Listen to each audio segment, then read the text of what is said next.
have we done almost 100 episodes? It's befuddling to me. Yeah. Just think you used to make me do all the research for this show. I know. Thank God no one listens to our early episodes. Jesus. A podcast about bourbon and the ones who drink it. This is Bourbon Matters.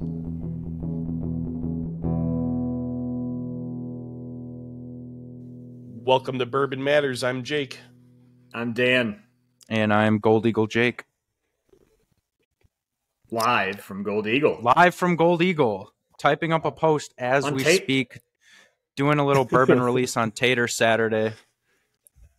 Good Tater Day. I should probably show everybody. Let's see here. Bar is quite empty at the moment. There's a few people here. And we got our table of goodies right there. And by the time this podcast is over, we are probably going to have 100 people behind me. So we will see. But yeah, we're here on the 99th episode. Yeah, episode So what's all 99. going on for the Tater release today? So we've got McKenna 10-year, Taylor Small Batch, Eagle Rare 10-year, Weller Special Reserve, Larceny and Elijah Craig Barrel Proof A124, Elijah Craig Toasted, Midwinter Night's Dram, Blanton's, and 1792 Full Proof. And the first two things off the table are Blanton's. Shocker. Woo!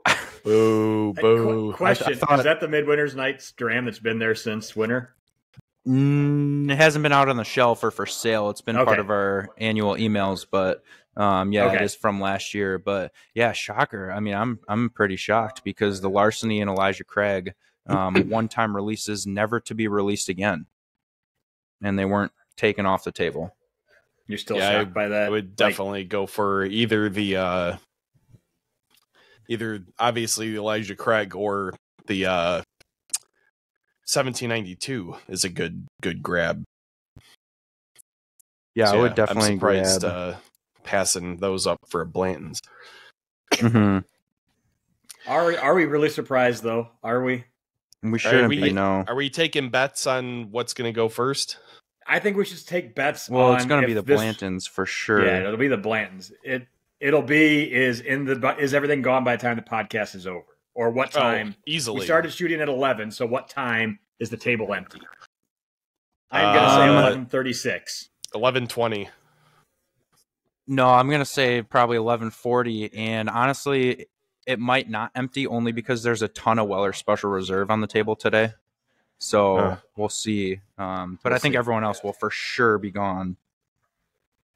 Well, we know that last time Jake R was way off on his prediction, so we can immediately put that into perspective. Jake, he just put the post up. It's going to take half the people 20 minutes to see the post. Dude, get all the shoes all on the and get to the store. hardcore people live within like 10 minutes of the store. They're all just Well, they still gotta see itching the every post and Saturday get there. morning. They're all itching Saturday morning for the tater drop post. This is what these people live for, Dan. I know. It's almost like if someone could have pre-asked for one of the bottles they on the podcast, they might have. So they didn't have to get into the store super early. I'm sick.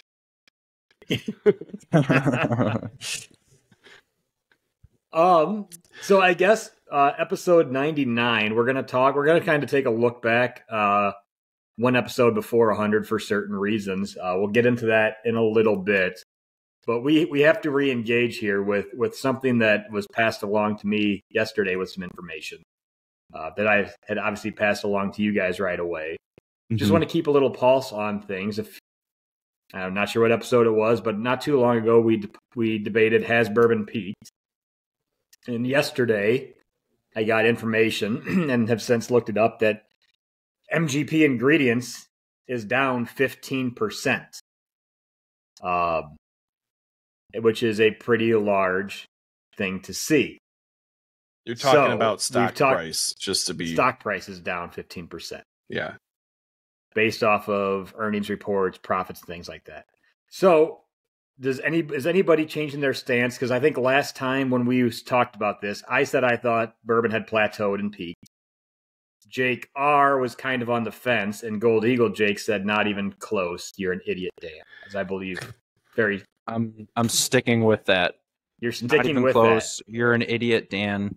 MGP makes a ton of products outside of whiskey. They are an ingredient company. Yes, it's like mostly grains, but they make so much more than whiskey. And even if they did just make whiskey, it's just one distillery. We've talked about how Brown-Forman is down this year because there's so many more distilleries popping up, and there's just more people taking a portion of that market that they used to sell to. No, I don't think bourbon has peaked, and I don't think we're close. Okay. So for people that aren't aware, MGP Ingredients is a conglomeration that includes about 50 different bottle brands that they have out. They're a sourcing company as well as food ingredients, which are going to be more along the wheat line and things like that. Yeah. So that's what MGP Ingredients is. When I was looking at things, which, Jake, it's not going to disprove what you're saying. So when we look at the last 6 months, MGP over the last 6 months is actually down 32.6%. Their peak was back in August, and they're down 32.6%. If we look at some of the other big publicly traded ones over the last 6 months, when we look at Diageo, they're down 8%. They actually hit their lowest at the end of January and have climbed up a bit since then. Diageo sucks. And Blanton's is gone, by the way. Blanton's is gone. Blanton's is gone. First thing gone. There's been If one we Elijah look at- Craig or two Elijah Craig barrel proofs taken, but yeah, sorry, keep going. Yeah, no, that's about what we expected. If we look at Brown-Forman over the last 6 months, they're down 15%. And if we look at Pernod Ricard over the last 6 months, they're down 18%. Yeah. So again, they're big brands. But Yeah, but and, Dan, like, that these doesn't- these companies aren't just whiskey. They make a ton of other Right, products, vodka, tequilas. Like whiskey is just one little aspect. I mean, I shouldn't say little, but it's one aspect of their portfolio. Right. And to be fair, these are stock prices because when we looked into Brown-Forman a while ago saying that their whiskey was down 2%. Yeah. The crazy thing is their stock prices has fallen so much, even though some of their sales increased because of some of their high sellers, such as the ready-to-drink products, are kind of carrying them. But investors are getting a little scared off on some of these things. And is that also in line with seeing a lot more of these, I'm going to use the word loosely, idiotic NA beers that are all starting to come out and hit the market? I'm gonna Are we counter seeing a on big that more- too. Why do you Okay. think it's idiotic for good quality NA beers to come out?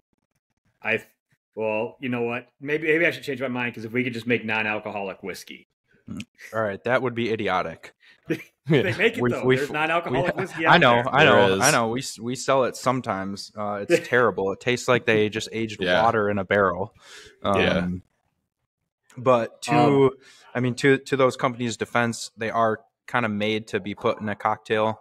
They're not really made to be sipped neat. But the non-alcoholic spirits for sipping are a long ways away. But the beer is really good right now. So I'm still seeing some of this because we talk to our distributor a lot and we see what some of their trends are, and you never know if you can trust distributors or not. But they're saying, and it'd be interesting to see your month of February, Jake, too, how things went in your store. They're saying they're seeing a shift away from more of the one-off expensive style of whiskeys, just back to some of the more labeled brands that people are used to. Is they're starting to see some of that shift where there's still whiskey. They're saying volume of whiskey being sold is similar, but they're seeing a shift to cheaper labels now. A shift back to cheaper labels. So, well, yeah, that's what the point I was going to make was that, like, there's a general economic downturn happening. So, like, that has to be brought into account, I think. And says a Republican. So Dan outed me. No, so, but like I also shared with you guys this chart from Whiskey Decision that shows that there's been a 7% year-over-year decrease in the number of alcohol distiller licenses or permits between 2022 and 2023. I think that also is indicative of economic downturn, where people are letting their permits lapse because they're no longer able to, profitably produce. I'm making a bit of an assumption there, but that's usually why you're not going to renew your permit, or you're not going to go seek a new permit. A lot of the like available cash, that existed during like the COVID whiskey boom is no longer there anymore because of inflation. So people don't have that like extra, spending money to go buy bottles anymore or as much. So I think this is not necessarily indicative of like the overall trend of whiskey, of the whiskey bubble popping. I think this is more indicative of just shit is really expensive and people don't have extra money to spend. We haven't gotten a stimulus check in a long ass time. We've also talked about how during COVID people were at home and built collections because they couldn't go out to the bar. So a lot of people bought a ton of bottles during that time period and are probably realizing now that they can't continue at that rate because they're just going to have closets and rooms full of whiskey that they're never going to be able to drink. So if they're not buying, wouldn't that mean that we've hit the peak? No. So not buying does not mean we've hit the peak? I mean, overall, whiskey sales are still on the rise. Okay.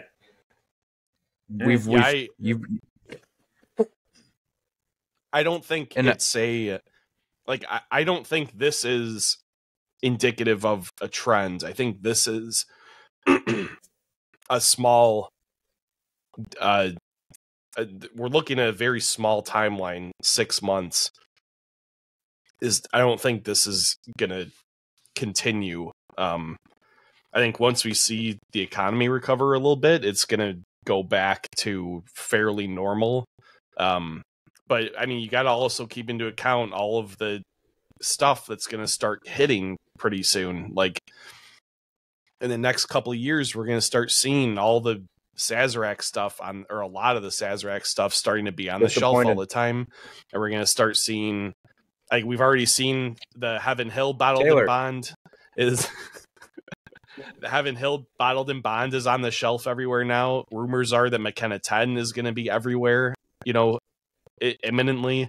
So like there's a lot of this stuff that I think is going to start, it's going to change the market. It's not going to stop the momentum. I think the sad part that I think is going to happen is I think a lot of craft distilleries are going to suffer because the big six are going to be so readily available. That's just going to push those people out of the market.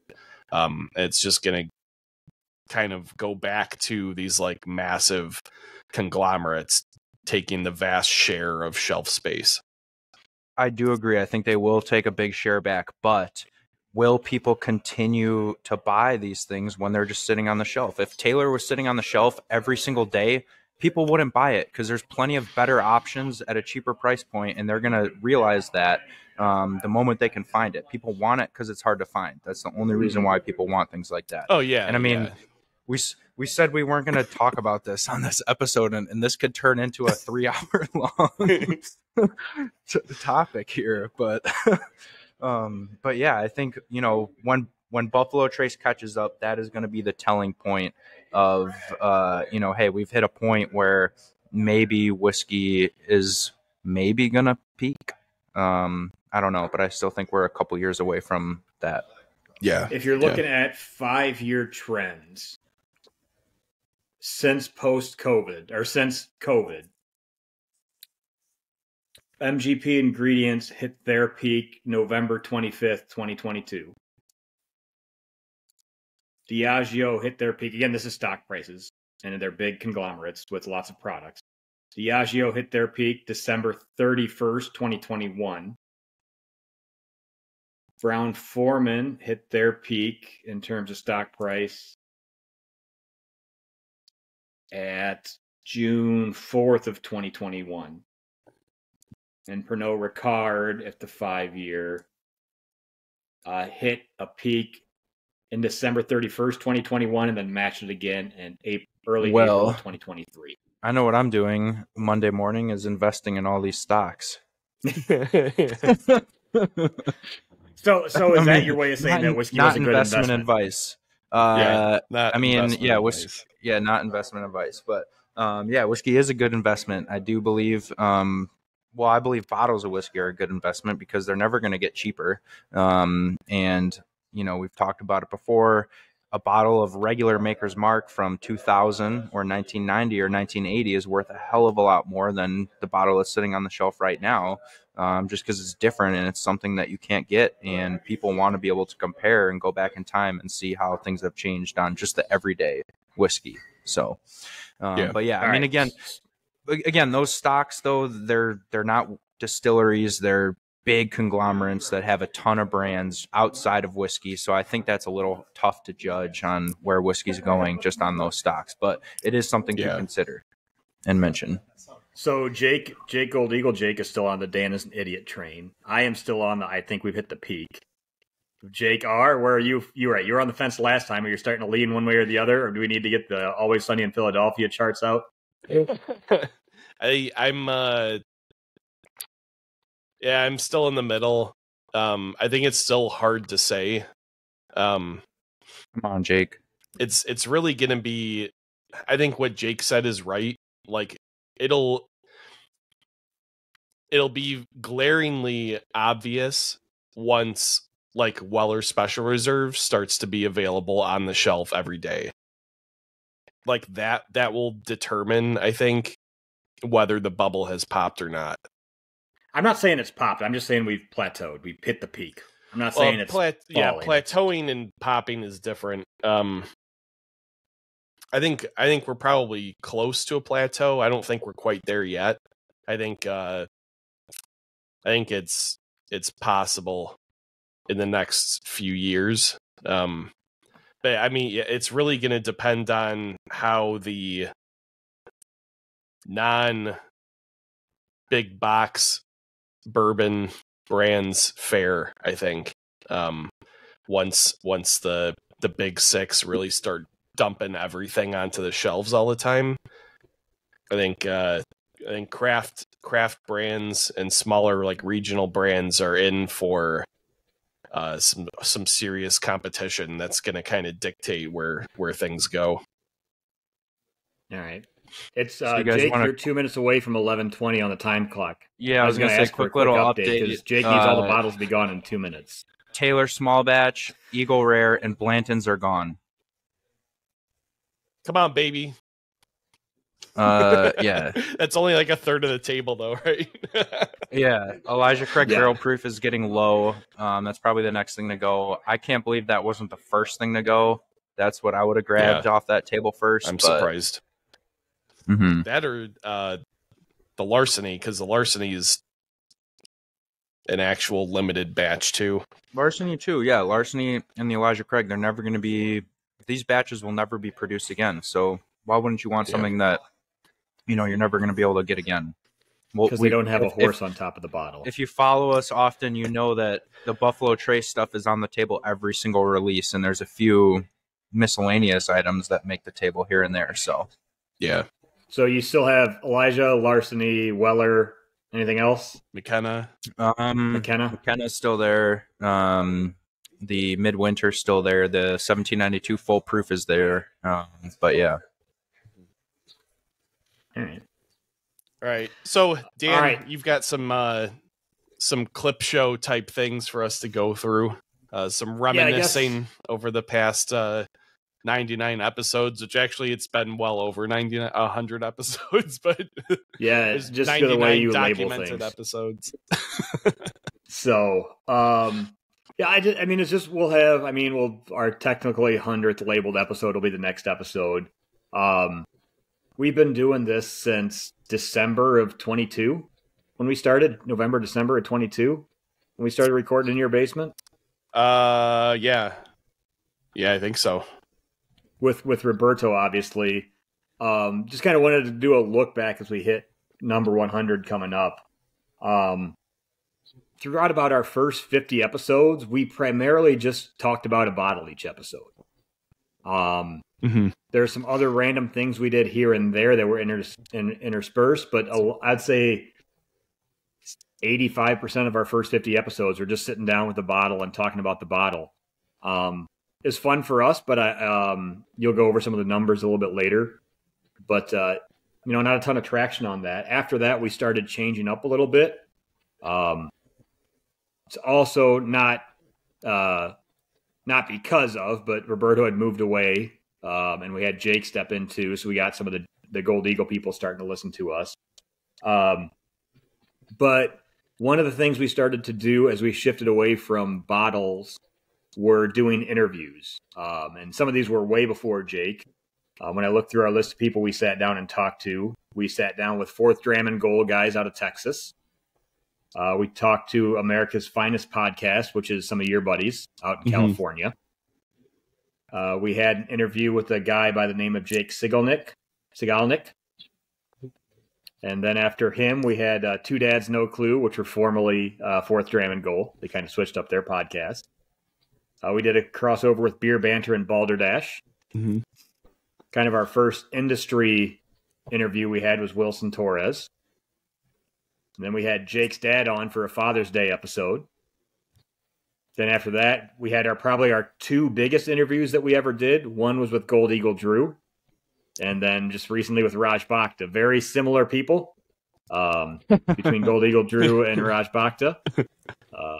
But those are some of the interviews we did. We had some different events. One of our early events we did was a St. Patrick's Day special where we drank a bunch of Irish whiskey. It was only on Spotify, and Jake decided to interrupt all of our conversations with Irish songs that weren't actually Irish songs. Went over real well. Yeah, probably the lowest listened episode, but it's okay.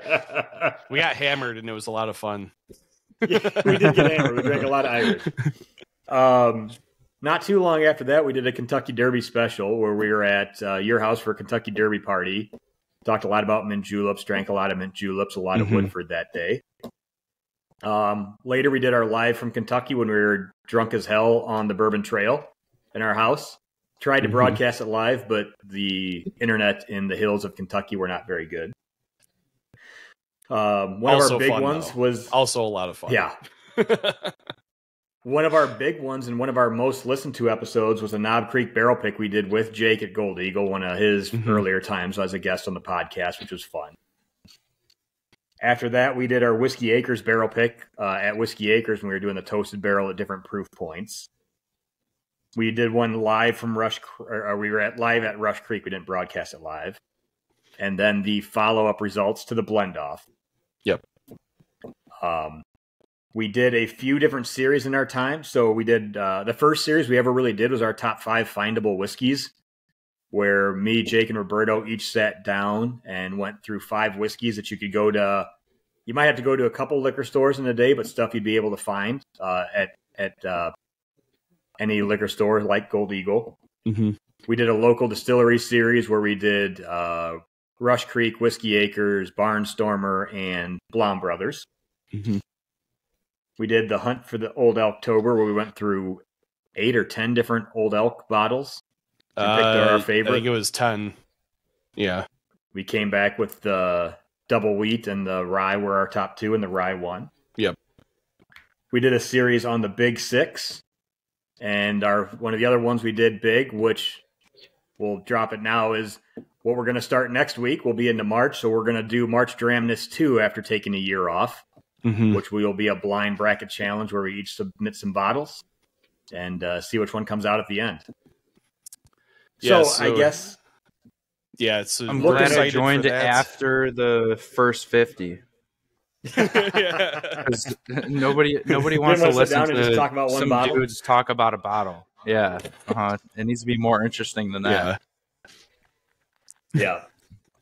But I mean, but no. big props to you guys for just starting something. You know, I'm sure there's a ton of people out there that would love to speak on a podcast or would love to start something like this. And you know, it's not.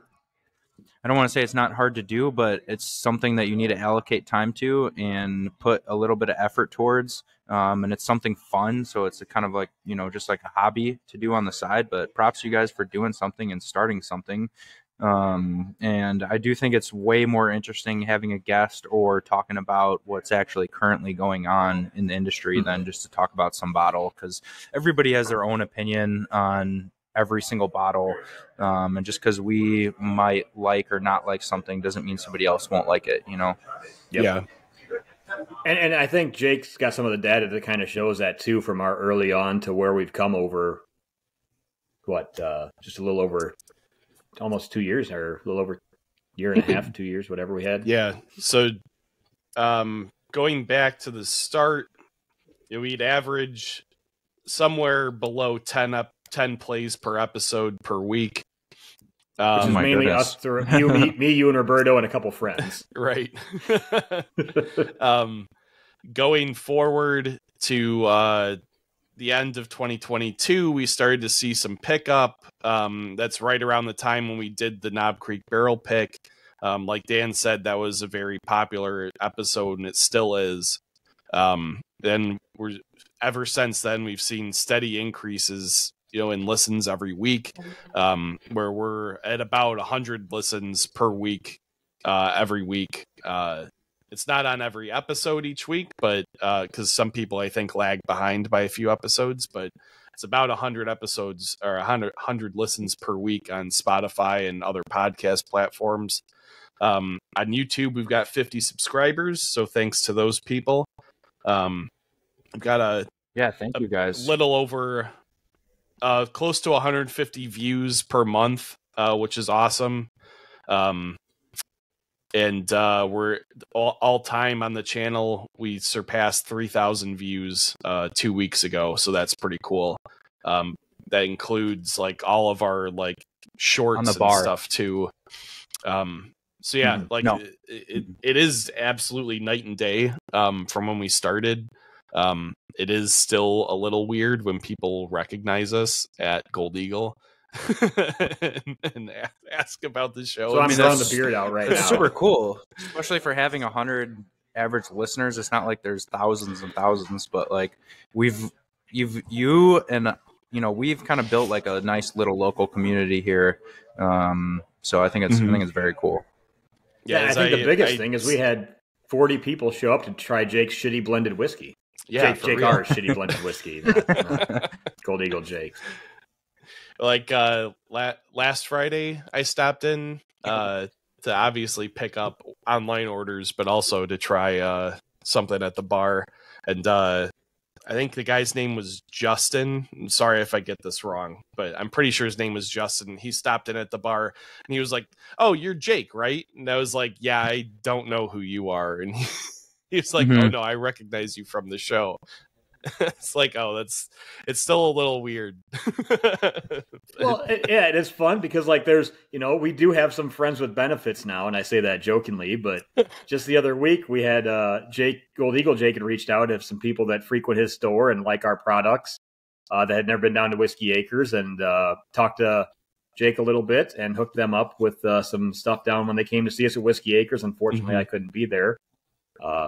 But it's nice to reach out and help people, and they're a very nice group that ended up sending me a nice follow-up card that I got the other day since I've been out with surgery. So, right, sometimes update. having. Yep. What do you got? Oh, bar's looking full. Bar's full. Getting there. Nice. And the table's almost empty, so I actually think Dan might be the winner here, but we'll see. I got 6 minutes. Well, technically, are we doing Price is Right rules? Because Yes. If we're doing Price is Right rules, I only got 6 minutes. So It's Price is Right. Yeah, rules. but there's only All right. 8 bottles left on the table, so as people flow in, you're probably going to be right, I'm assuming. all right. Well, I'm on the timer. So I guess looking at all the stuff we've done, Jake, you've been with us for about half the time period now. What are your guys' favorite moments when looking back on all the stuff we've done so far? Anything stand out particularly to you guys? So for me, it might be obvious, but easily the episode with my dad. He shared some things on there that he never even shared with me before, like sharing a booth with Elmer T. Lee down at the horse track in Lexington. I never knew that, so that's super cool.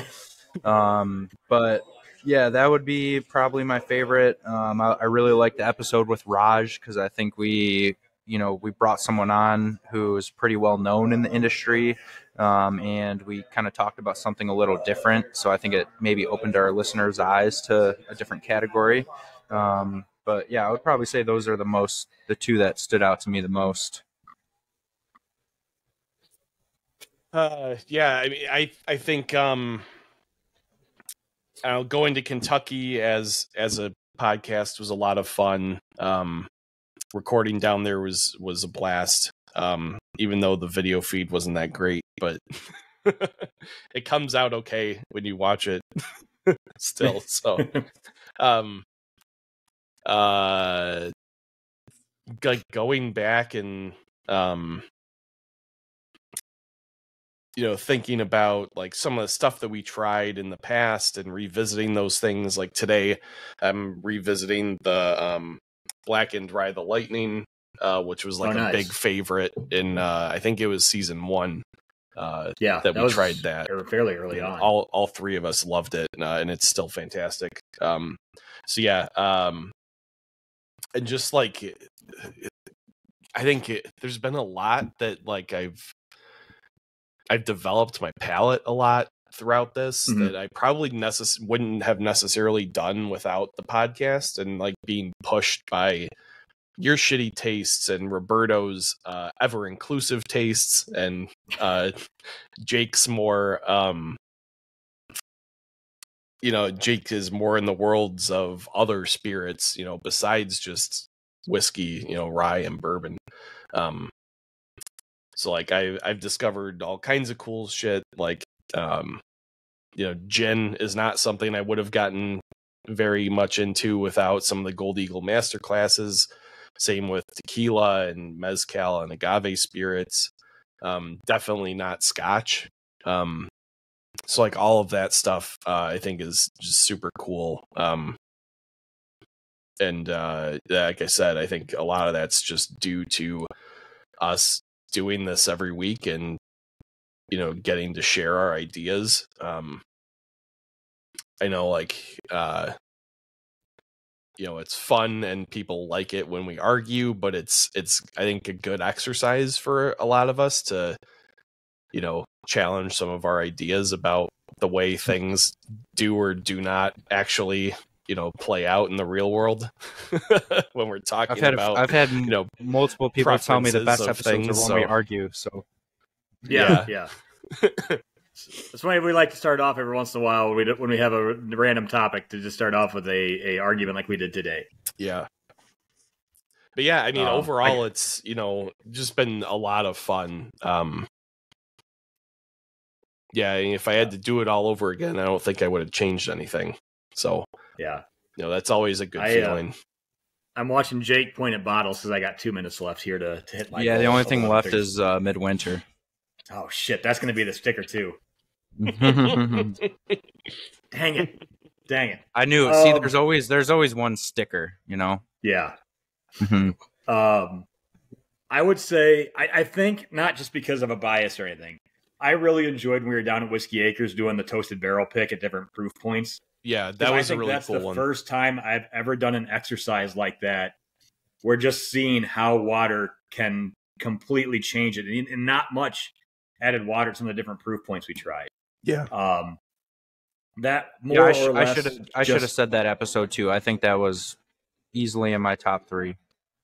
Because after that, you did it at a blind tasting, even like it just and it was. I think it impressed a lot of people of how a few drops of water can completely change the flavor profile of a whiskey and how you interact with it. So that was big because it was probably the biggest eye opener to me.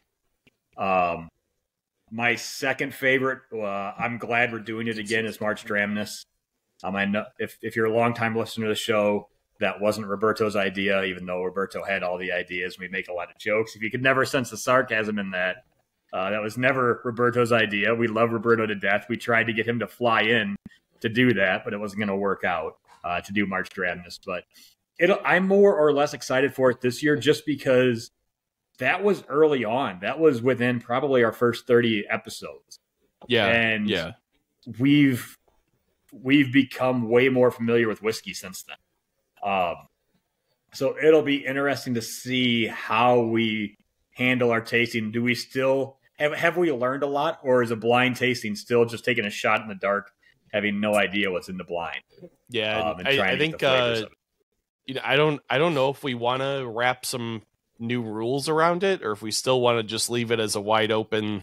I would say wide open has got to be whiskey. Wide open has got to be whiskey. No other options.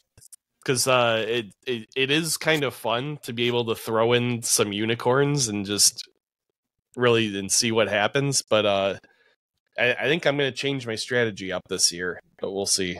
Yeah, I felt my strategy was the right strategy to do the first time we did it, which was just put in some random things that I thought were good. It was not a winning strategy, Cotton. It was not a winning strategy. But at the same point, you guys threw in all tater bottles because you liked them a lot. Well, if we were trying to win, so. Yeah. Oh, it's 11:37. Did it just go? There's still 3 bottles of Midwinter up there. Oh. All right. Oh, so I would still be fine under Price is Right rules because I got one more minute to it gets because you had 11:40, Jake. So I think you're gonna be the winner on this one. Jake wins if they go before. If it's after 11:40, no one wins. Should have said noon. Yeah. But let's be fair. Let's be fair. Again, by far and away, you were the biggest loser, JCar. Yes. Again. That's like the common theme that we've had. Like that's one thing that hasn't changed is you're never right. So I guess that's the one good thing. So I'm gonna side with you then on the bubble popping, Dan. The bubble popped, so we're both wrong. Off the fence. But no, so obviously there's still a big demand, as you can see. Table's empty. But no, it's been fun. We appreciate everyone that's gone along on the journey with us. So I guess you guys have any, I think before we end, we got to figure out the March Dramnus rules like we always do on the fly, but let's do it on the podcast so everyone can see how our thought process normally goes 5 minutes before an episode. Yeah. So any other thoughts on the first 99? No, I think, it's been a wild ride. It's been so much fun. We've made a lot of friends, Jake included. And, like Dan, you went through some of the other podcasts that we've crossed over with and have met some awesome guys, doing similar stuff. And, that's been a lot of fun. Dan's made an enemy.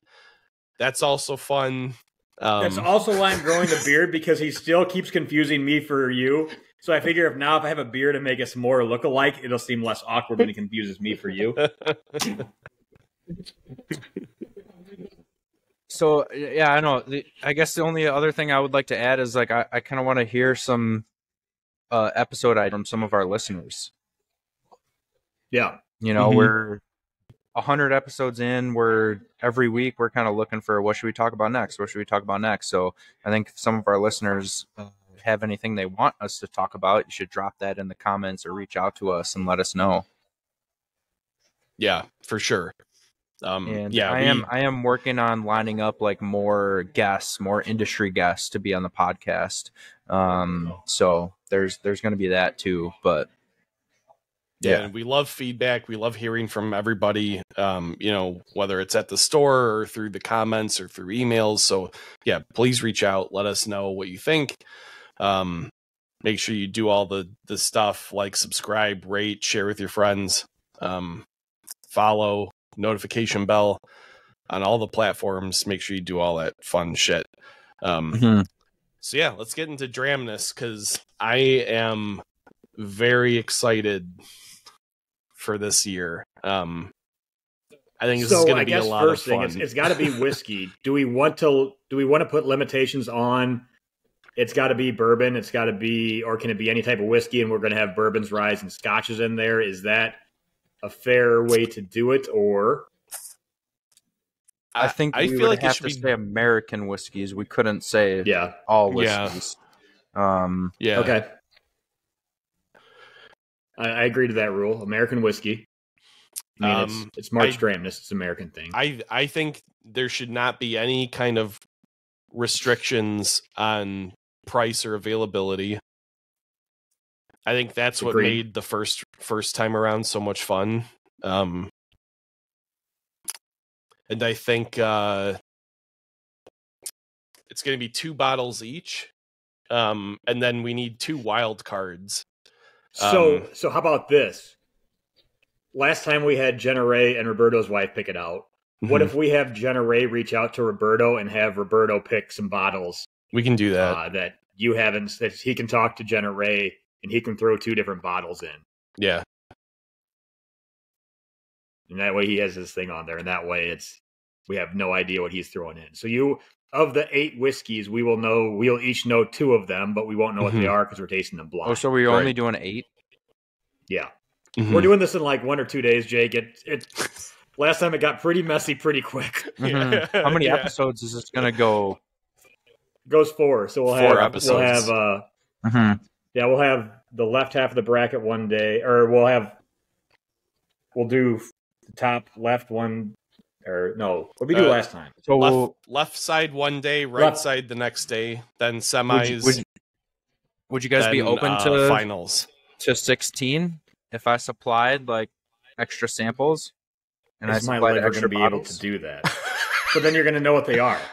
Well, yeah, but I mean, I'm willing to like put extra bottles in there and make it just go a little longer. You could do like 4 a day instead of 2, but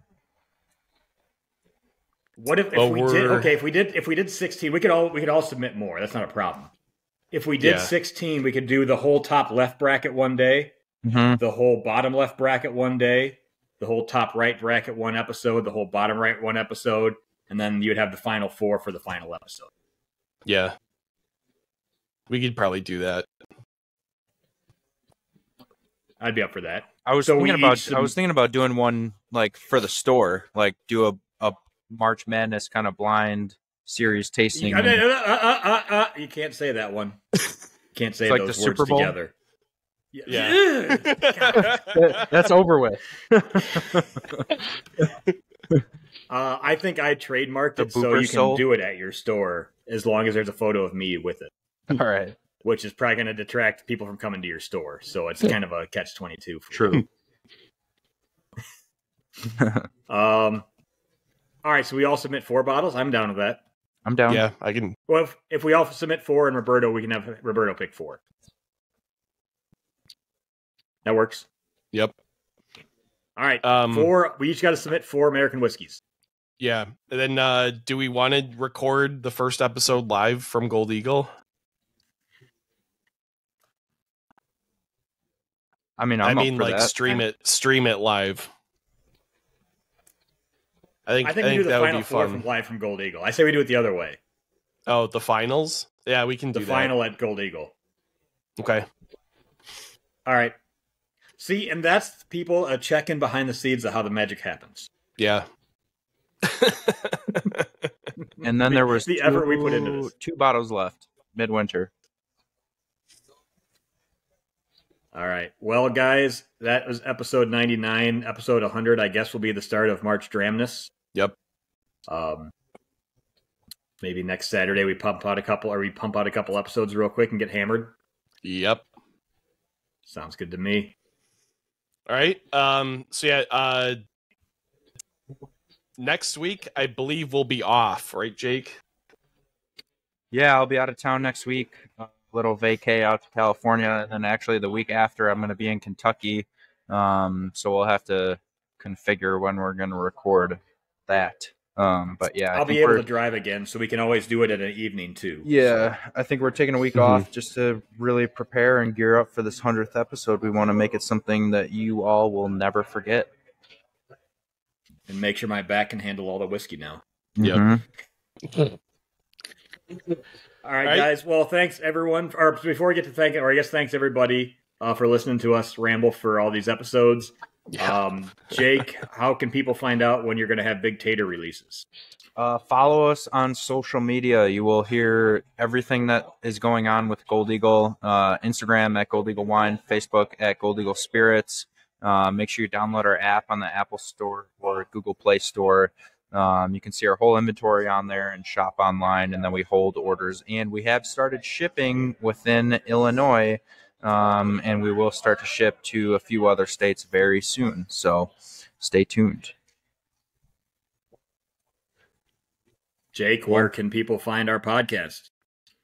You can listen to us on Spotify, Apple Podcasts, Google Podcasts, or wherever you listen to podcasts. You can watch us on Spotify and YouTube. Make sure, like I said earlier, you like, subscribe, rate, click the notification bell, share with your friends. Leave us comments. We like to see it. Let us know what episodes you want to see us do, if you want to see us cover any specific topics, any more ideas for cool events like the blend off or anything like that. Just let us know. Awesome. All right, guys. Sounds good. Let's enjoy a week off and then get ready for March Dramnus. All right. Cheers, boys. Cheers, boys. Dan, you're going to have to click your glass because mine doesn't work. I had a Diet Dr. Pepper thing, so it's not going to work that well. I threw it away already. Can't really hear mine. Bye, everybody. Bye.